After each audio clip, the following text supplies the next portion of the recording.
pas de côté, parmi les forces de l'ordre, le patron de la police aéronautique se retire après la révélation des images controversées d'une arrestation musclée à l'aéroport de Charleroi. Bonsoir à tous, à suivre également dans votre RTL Info 19h. La zone rouge ayant été déclarée hier après-midi, on a rangé nos affaires, on a plié bagages et on est parti ici en fin de matinée des Bouches-du-Rhône. Réaction d'un voyageur pris au dépourvu par une nouvelle zone rouge et il n'est pas le seul. L'opposant russe Navalny est hospitalisé dans un état stable en Allemagne. Nous serons en direct à Berlin dans quelques minutes. La saison 2020 des producteurs de vin belges s'annonce plutôt bonne. Les premières vendanges vont bientôt débuter. Et la capitale parisienne se prépare à l'afflux de supporters du PSG. Demain soir, le Paris Saint-Germain affrontera le Bayern de Munich à Lisbonne en finale de la Ligue des Champions.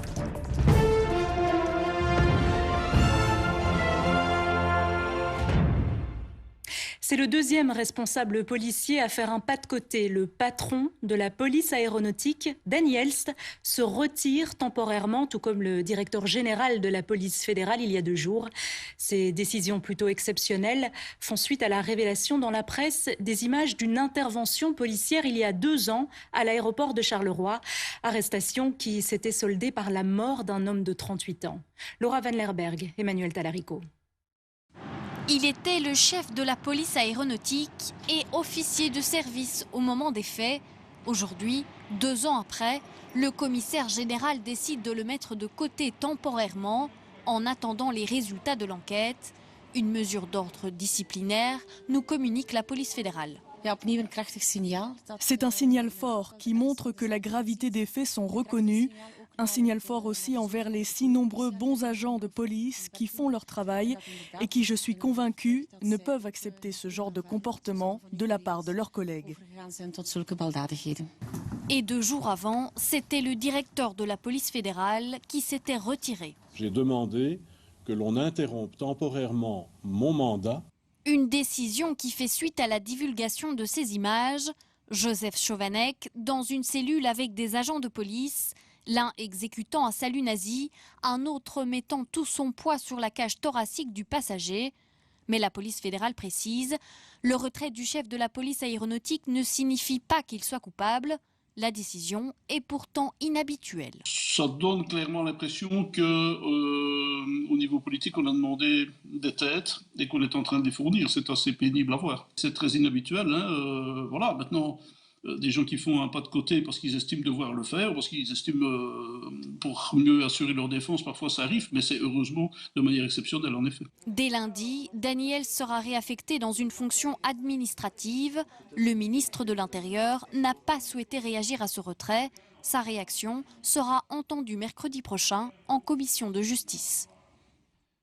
Et l'affaire est aussi largement évoquée en Slovaquie, pays d'origine de la victime. Après les réactions du monde politique, le père de Joseph Chovanec s'est exprimé. Il se dit horrifié par ce qu'il s'est passé. C'est horrible ce qu'ils ont fait à mon fils. Vous ne traitez même pas un animal de cette manière. Nous ferons tout ce qui est possible. Vous avez vu, nous ne pouvons pas rester sans rien faire. Dans le reste de l'actualité, il y a aussi les vacances en mode coronavirus qui s'achèvent pour de nombreux Belges. De nouvelles zones ont viré au rouge sur la carte des destinations, ce qui veut dire que les voyages y sont interdits. Et pour les citoyens qui se trouvent déjà sur place, eh bien, il faudra s'organiser pour respecter le dépistage et la quarantaine obligatoire. Olivier Rosenwag et Thomas Decuper. À bord de son camping-car, avec femme, enfants et chiens, Quentin Austin s'offre en ce mois d'août une virée à travers la France. Au programme, une halte dans le Cher, l'Aveyron et depuis lundi, une étape avortée précipitamment à Carry-le-Rouet, dans les Bouches-du-Rhône. La zone rouge ayant été déclarée hier après-midi, on a rangé nos affaires, on a plié bagages et on est parti ici en fin de matinée des Bouches-du-Rhône.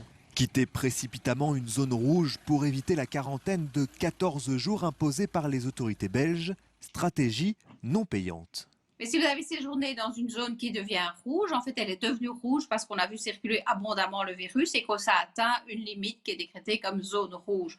Donc si vous êtes déjà resté un certain temps dans la zone, vous êtes un contact à haut risque et donc vous devrez rester en quarantaine. La petite famille va donc devoir s'y plier, Mais à 10 jours de la rentrée scolaire, reste à savoir quand démarre cette quarantaine obligatoire. Est-ce que la quarantaine débute à partir d'aujourd'hui ou demain, qui sont les jours où nous n'avons pas été dans la zone rouge, ou est-ce que la quarantaine débute à partir du moment où on remettra un pied en Belgique ? Si on prend le principe du contact à haut risque, c'est 14 jours après ce contact à haut risque. Et donc, si vous passez une semaine pour rentrer en Belgique, eh bien, il faut compter le moment où vous avez quitté la zone rouge.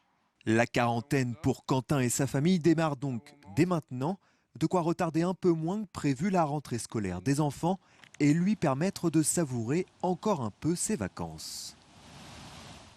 Suite à la décision du ministère des Affaires étrangères de classer les Baléares en zone rouge, l'opérateur de voyage TUI annule tous ses vols en direction de la région concernée, et ce jusqu'au 5 septembre.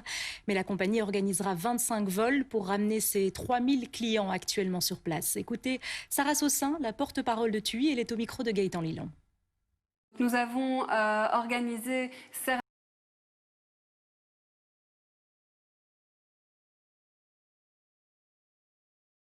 pour les personnes qui devaient rentrer après le 30 août.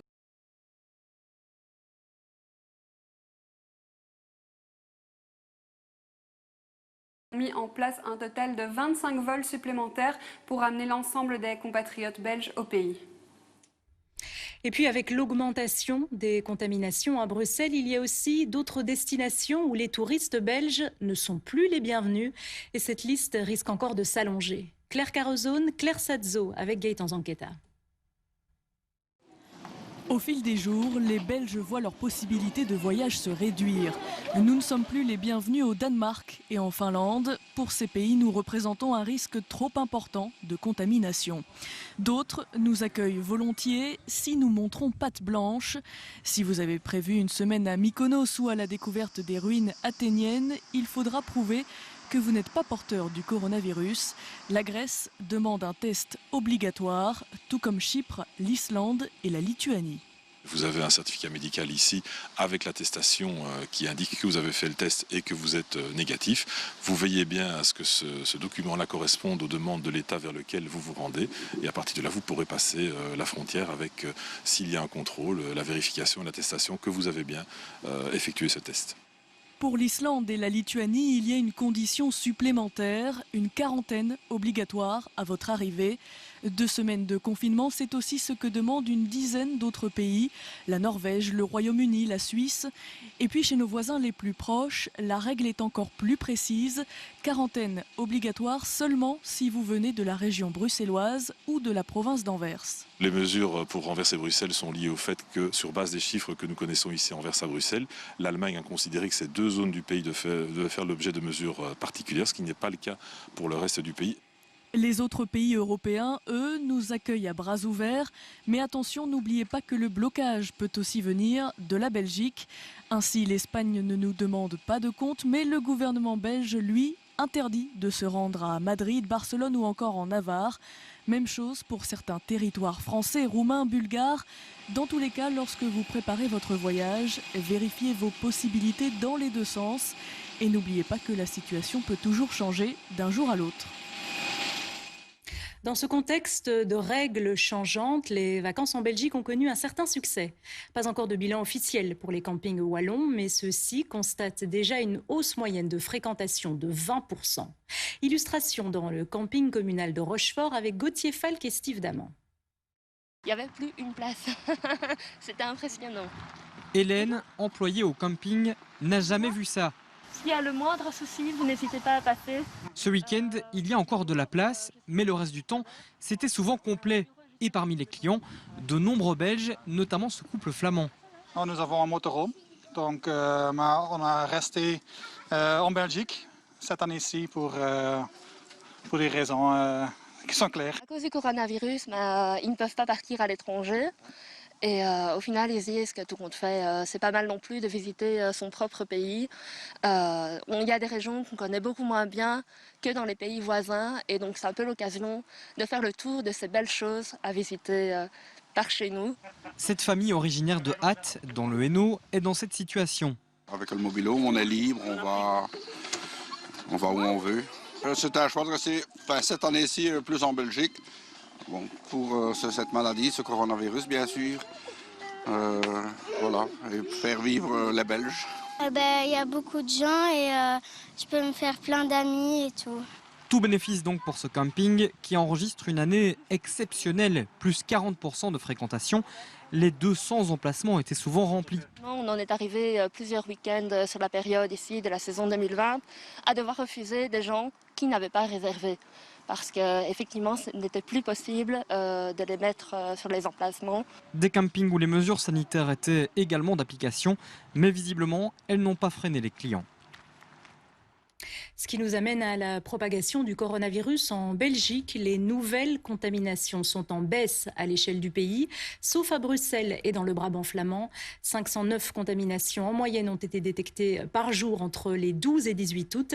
La moyenne des hospitalisations est d'un peu moins de 30 par jour. Celle des décès est en augmentation. Elle s'élève à 10 par jour. Hier, 314 personnes étaient hospitalisées dans une unité Covid, dont 74 en soins intensifs. Une évolution de la maladie qui permet de prévoir une rentrée en code jaune dans l'enseignement supérieur. Concrètement, le port du masque sera obligatoire ainsi que le respect d'une distance d'1 mètre. Comment les étudiants appréhendent-ils les choses à moins d'un mois de la rentrée? Olivier Rosenwag et Thomas Decuper. Andrea, 22 ans, Marie, 21 ans et Xavier, 22 ans. 3 étudiants qui n'ont plus mis les pieds en cours depuis plus de 5 mois. Et à la veille d'y retourner, l'appréhension est de mise. Je pense que de manière générale, les étudiants ont un peu peur de la rentrée, même si on sait que si on se protège, de manière générale, il n'y aura pas de problème. J'ai beaucoup de gens dans mon entourage qui sont des personnes à risque, donc si je vois que ça peut éventuellement me donner le virus d'y aller, je pense tout simplement que j'irai pas. Pour rassurer les étudiants les plus craintifs, le masque sera obligatoire partout et les universités sont invitées à réduire de 25% la fréquentation sur leur campus avec distance de rigueur à l'intérieur. Donc forcément, les cours qui se passent dans des grands auditoires à plusieurs centaines, j'ai du mal à voir comment est-ce qu'ils vont être donnés en présentiel. Donc à mon avis, ça va être tout via l'enseignement à distance. Un enseignement à distance qui n'a pas laissé que de bons souvenirs. Ça dépend des professeurs. Il y en a qui ont du mal avec les technologies, tout simplement, déjà, qui doivent s'adapter, qui mettent plus de temps à comprendre comment ça fonctionne et comment est-ce qu'ils peuvent, par exemple, évaluer des élèves. C'est vraiment très compliqué pour nous de suivre, de mettre nos cours à jour. Pour les examens aussi, c'est compliqué. À l'exception notable des premières années, l'enseignement à distance sera donc toujours d'actualité. En revanche, le folklore étudiant, lui, reste en suspens. C'est pour ça aussi qu'on vient à l'université, c'est aussi pour sortir un peu et... Si on n'a plus de nos soirées, je me demande comment on va faire pour ajuster vie sociale et études. Les autorités promettent des solutions pratiques pour maintenir autant que possible les festivités étudiantes. C'est le choix qui avait été fait pour les camps scouts. Ils ont été maintenus cet été et le bilan est positif. Seuls 2 camps ont dû être interrompus sur les 1620 séjours organisés. C'est de bon augure pour la suite. Si tout se passe comme prévu, les activités devraient être proposées sur le même principe que la rentrée scolaire. Écoutons à ce propos la présidente de la Fédération des scouts. Ça veut dire en fait très peu de restrictions, quelques mesures comme il s'applique aujourd'hui dans la société, mais peu de restrictions. Donc a priori, pas aujourd'hui de restrictions sur le nombre de personnes qui pourraient participer aux réunions. À nouveau, on attend les protocoles officiels qui devraient arriver dans la dizaine. Et c'est quelque chose qui vous satisferait comme solution? Qui nous met en joie, on en a besoin là. On a vraiment besoin que les gens puissent retrouver un peu une part de leur vie. Et je crois que le scoutisme, pour ceux qui le vivent au quotidien, c'est vraiment nécessaire que ça puisse revenir. Pour lutter contre le coronavirus, des restrictions sont toujours d'application dans plusieurs domaines. En matière de shopping, par exemple, il faut en principe faire ses courses seul, mais la règle sera un peu assouplie à partir de lundi. Justine Roldan-Pérez et Gaëtan Zanqueta. Les courses seules et pendant maximum 30 minutes, est-ce que c'est quelque chose que vous avez respecté? Non. Non. Non, pas vraiment.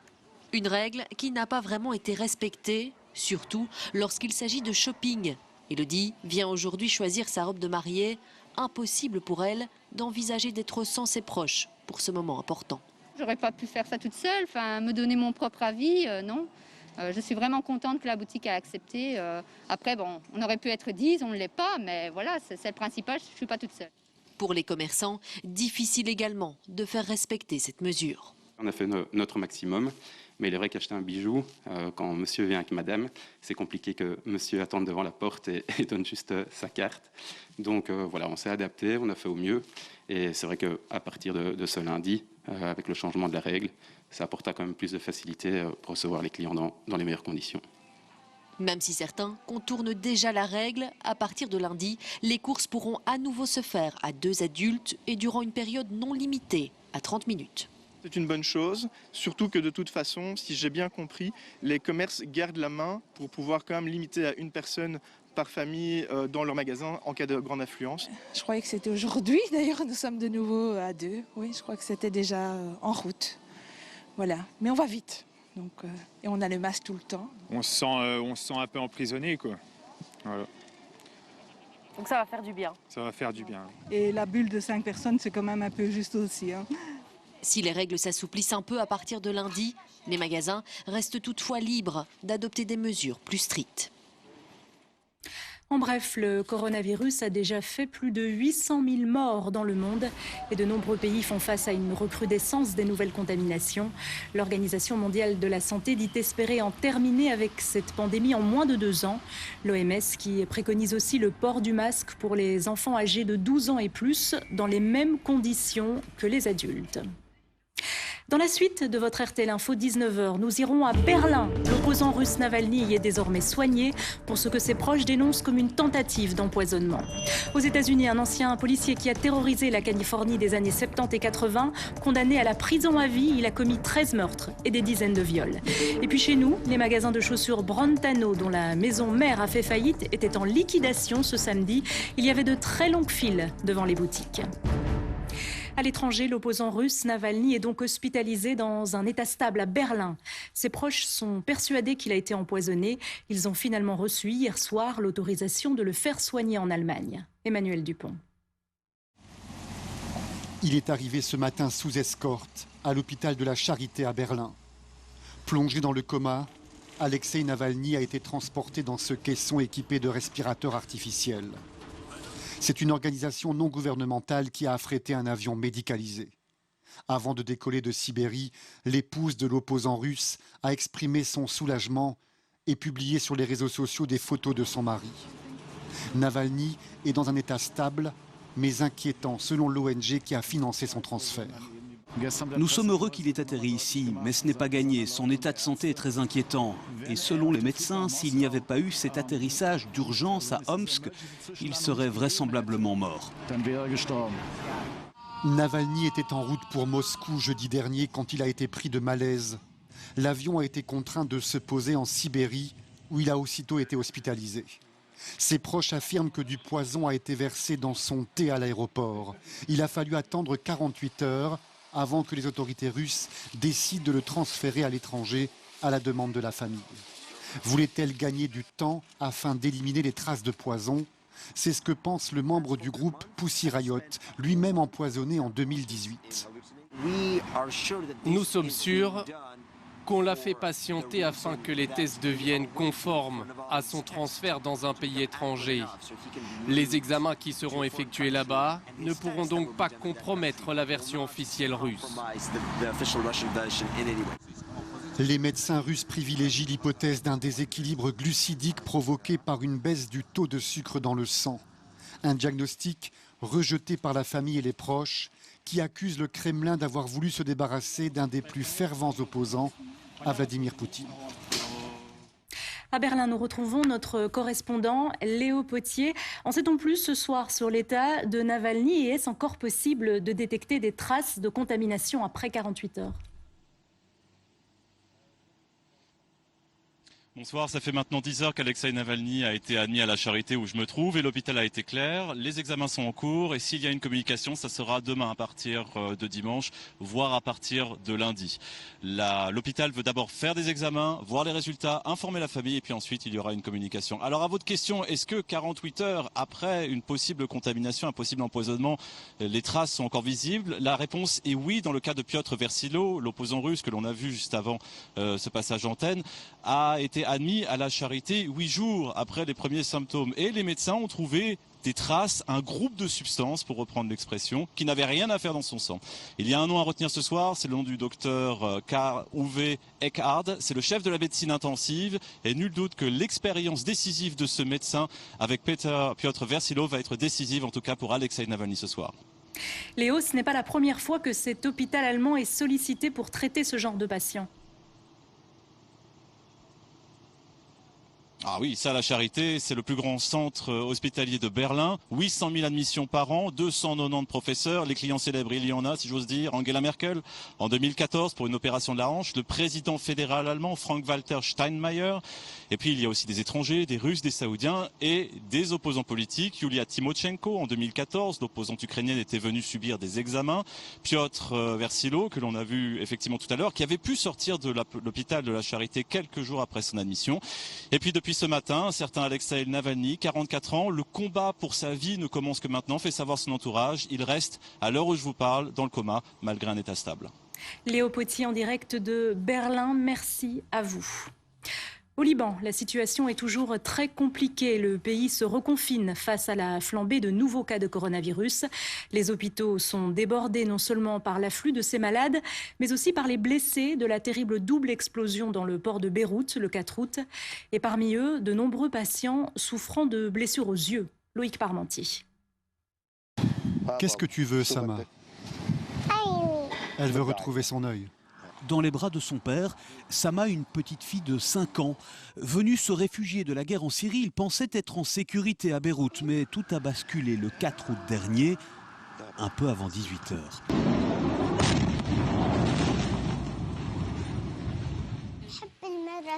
J'adore l'école. J'aimerais devenir médecin. Comme ça, demain, lorsqu'il y aura une autre explosion, je pourrai aller soigner. Dans un autre quartier de Beyrouth, Roni Mekataf, psychothérapeute de 59 ans, le souffle de l'explosion l'a projeté contre une porte et le voilà, aujourd'hui borgne. La puissance de l'explosion fait exploser l'œil de l'intérieur. Et c'est ce qu'il s'est passé selon le médecin, ce qui rend la réparation d'autant plus difficile. À Beyrouth, sur les 6500 personnes blessées par l'explosion, au moins 400 le seraient pour des blessures oculaires. Comme cause principale, des éclats de verre projetés parfois à plus de 8 km du port. Au-delà de ces blessés, le bilan provisoire de l'explosion a encore été revu à la hausse par les autorités. L'explosion a fait au moins 181 victimes. Aux États-Unis, un ancien policier a été condamné à plusieurs peines de prison à vie en Californie. Surnommé le tueur du Golden State, Joseph James DeAngelo a commis 13 meurtres et des dizaines de viols dans les années 70 et 80. Claire Carzone. Monsieur DeAngelo est condamné à un total de 11 peines de prison à vie, auxquelles s'ajoute une peine de prison à vie supplémentaire et 8 années supplémentaires. C'est sous une pluie d'applaudissements que le tueur du Golden State reçoit sa condamnation. À 74 ans, Joseph DeAngelo écoute, impassible, tout comme il a écouté pendant 4 jours les témoignages de ses victimes. J'avais 15 ans. Mes parents étaient sortis et nous avaient laissés à la maison, ma sœur et moi. Monsieur DeAngelo est entré par effraction, a réveillé ma sœur et l'a ligotée. Il m'a frappé plusieurs fois sur la tête avant de m'attacher, me bâillonner et me mettre un bandeau sur les yeux. Nous avons toutes les deux été menacées et j'ai été violée plusieurs fois. Joseph DeAngelo a reconnu 13 meurtres et plus de 50 viols, des crimes commis entre 1975 et 1986 aux alentours de Sacramento. Policier de métier, il parvient à couvrir ses traces et n'est jamais inquiété. 30 ans plus tard, c'est grâce aux avancées des technologies ADN que le tueur du Golden State est finalement confondu en 2018. J'ai écouté tous vos témoignages, chacun d'entre eux. Et je suis vraiment désolé. Malgré sa très courte tentative d'excuse, celui qui a terrorisé la Californie n'a bénéficié d'aucune clémence. La sentence est ferme, sans possibilité de libération conditionnelle. Au bout de 30 ans d'enquête, les victimes sont soulagées. Toujours aux États-Unis, l'actrice Lori Loughlin, célèbre pour son rôle dans la série La Fête à la maison, a été condamnée à 2 mois de prison et à des travaux d'intérêt général. La comédienne avait versé $500 000 à un intermédiaire pour garantir l'admission de ses filles à l'Université de Californie du Sud. Retour chez nous avec la saga de la formation du gouvernement. Le président de l'Open-VLD, Egbert Lacarte, poursuit ses rencontres afin de former une majorité pour diriger le pays. Et le temps presse, car le gouvernement Wilmès a la confiance du Parlement jusqu'au 17 septembre. Il reste donc moins d'1 mois pour aboutir. Sinon, pour le Parti socialiste, ce sera les élections. Les précisions de Loïc Parmentier et Redje Parmetage. Il est arrivé masqué, mais Paul Magnette, président du Parti socialiste, a voulu dévoiler l'avenir. Bonjour à toutes et à tous. 13 minutes face caméra et cette déclaration qui n'est pas des plus optimistes. Eh bien, il ne reste pas beaucoup de temps, pour être tout à fait honnête, puisque le 17 septembre, c'est dans moins d'1 mois, le gouvernement doit poser la question de confiance au Parlement. Si d'ici là, il n'y a pas de solution, il n'y aura pas de confiance pour le gouvernement, donc le gouvernement tombera. Comme en mars dernier, le jeudi 17 septembre, Sophie Wilmès, l'actuelle première ministre, montera à la tribune à la Chambre. Elle y fera un discours et demandera aux députés de voter la confiance à son gouvernement. En clair, seront-ils pour ou contre l'équipe en place? Actuellement, son gouvernement représente 38 députés sur 150. Est-ce qu'on ira aux élections? Peut-être. Le problème, c'est que ça prend quand même un peu de temps et que c'est pas sûr que ça aide beaucoup à trouver des solutions, les solutions dont vraiment on a besoin, puisque à supposer que le 17 septembre, il n'y ait pas de solution, on constate alors qu'il n'y a pas de solution, on a 3 jours pour essayer de trouver une solution de rechange, mais bon, si on ne l'a pas d'ici là, on ne l'aura pas en 3 jours. Et puis ensuite, on a 40 jours avant les élections, donc on se retrouve fin octobre, début novembre. On voterait là début novembre, par exemple, et puis à nouveau, il faut reprendre des négociations. Pour le moment, c'est Egbert Lacarte qui a la main le président des libéraux flamands, chargé de mission royale. Il a déjà rencontré les écolos, une réunion dite constructive. Il a vu Bart de Wever, président de la LVA, une rencontre qualifiée de plus froide. Pour le reste, silence radio. Le premier rapport royal d'Egbert Lacarte est attendu vendredi prochain. L'année 2020 s'annonce moins compliquée pour la production de vin belge. La vague de chaleur de ce mois d'août a été bénéfique pour les vignes. Les premières vendanges débuteront dès la fin du mois et elles devraient être fructueuses. Gauthier Falque avec Gaëtan Delay. On a des grappes qui sont juste sublimes, c'est parfait quoi. Soleil et température élevée, combinaison idéale pour un meilleur développement du raisin.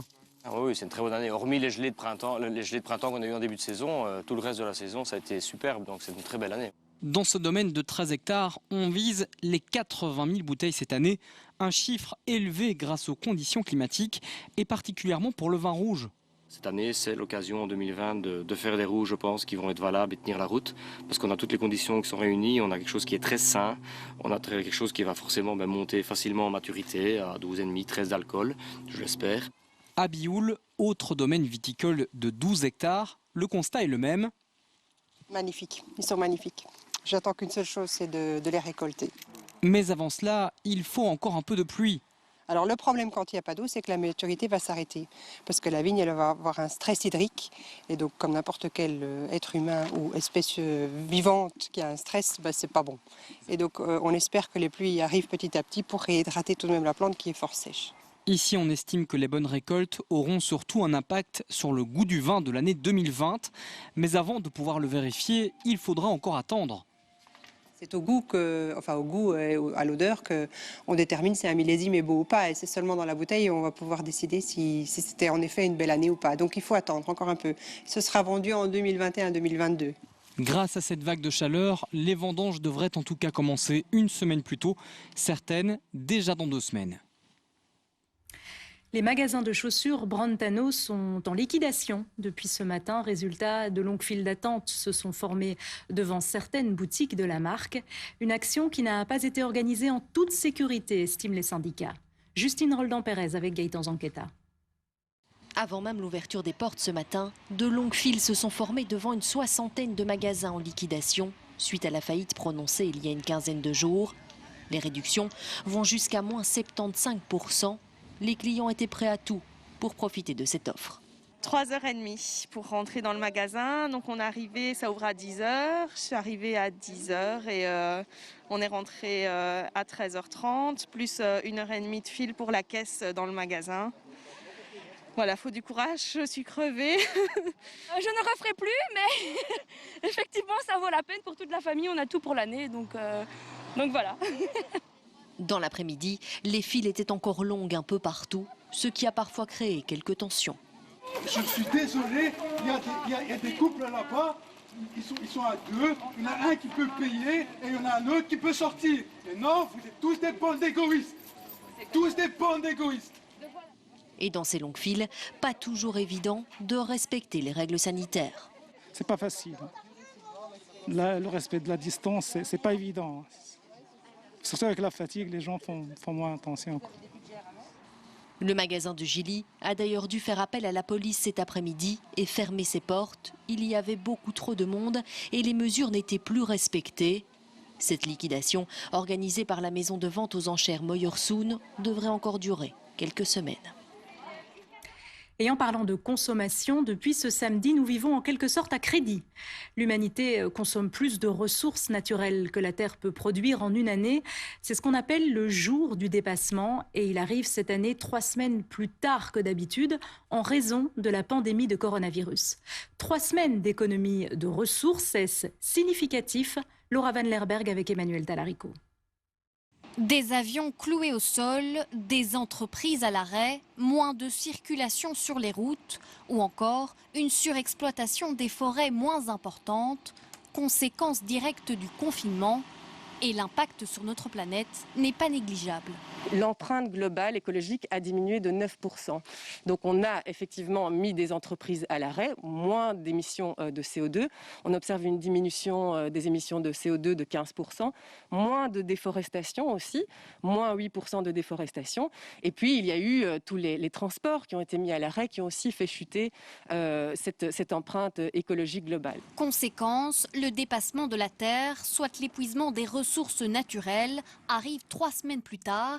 L'année précédente, ce jour tombait le 29 juillet. Cette année, l'humanité vit à crédit dès aujourd'hui, le 22 août. Mais selon le Fonds mondial pour la nature, ce délai supplémentaire n'est pas si positif. D'une part, c'est une conséquence de la crise sanitaire de Covid-19 qui a engendré d'énormes souffrances chez les personnes qui ont perdu un proche ou chez les personnes qui ont perdu leur boulot. Et puis, deuxième mauvaise nouvelle, c'est qu'en fait, c'est encore insuffisant. Le jour du dépassement de la Terre arrive le 22 août. Or, on aurait besoin d'encore beaucoup plus de mesures pour avoir une planète durable et saine pour les individus. Pas suffisant pour faire ralentir le réchauffement climatique, mais le confinement montre bien l'impact écologique sur notre planète. De quoi préparer la Belgique à intégrer le climat au cœur de la relance économique. Toujours en ce qui concerne l'environnement, la fonte de la calotte glaciaire du Groenland s'accélère et les chutes de neige ne parviennent plus à compenser les pertes de glace. C'est ce que constate une étude de la revue Nature. La disparition définitive du Groenland est même de plus en plus probable. Julien Modave avec François-Xavier Van Leu. Le Groenland, une île immense, grande comme 6 fois la France et quasi entièrement recouverte de glace. Pendant des milliers d'années, la neige qui y tombe compense largement la fonte et l'érosion des icebergs. Mais depuis le début des années 2000, cet équilibre est rompu et la réserve de neige diminue. Si bien que pour de nombreux scientifiques, comme celui-ci, l'un des meilleurs spécialistes d'Europe, la situation est grave. L'étude ici, elle montre que comme les glaciers ont suffisamment accéléré, ici on arrive à un point de sorte de point de non-retour, dans le sens qu'ils ont tellement fondu à leur base que les glaciers vont continuer à s'écouler de cette manière-là. Et donc ça veut dire que clairement la calotte du Groenland est en déséquilibre. Le Groenland fond et les océans montent forcément. Sans changement, 1 mètre dans moins de 60 ans. C'est Anvers sous eau comme une grande partie des Pays-Bas et le monde tout entier dont le climat sera bouleversé.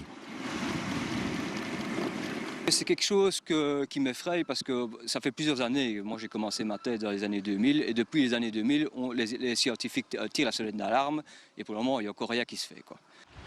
Les spécialistes du climat sont souvent étonnés de voir que ces changements induisent moins de crainte que le récent virus, alors que les conséquences à long terme sont largement plus dramatiques. L'actualité sportive avec du football. La finale franco-allemande de la Ligue des Champions aura lieu demain. Paris Saint-Germain face au Bayern de Munich. La rencontre se fera à Lisbonne, sans spectateurs. Mais la capitale française se prépare à un éventuel afflux de supporters sur les Champs-Élysées. Arnaud Gabriel.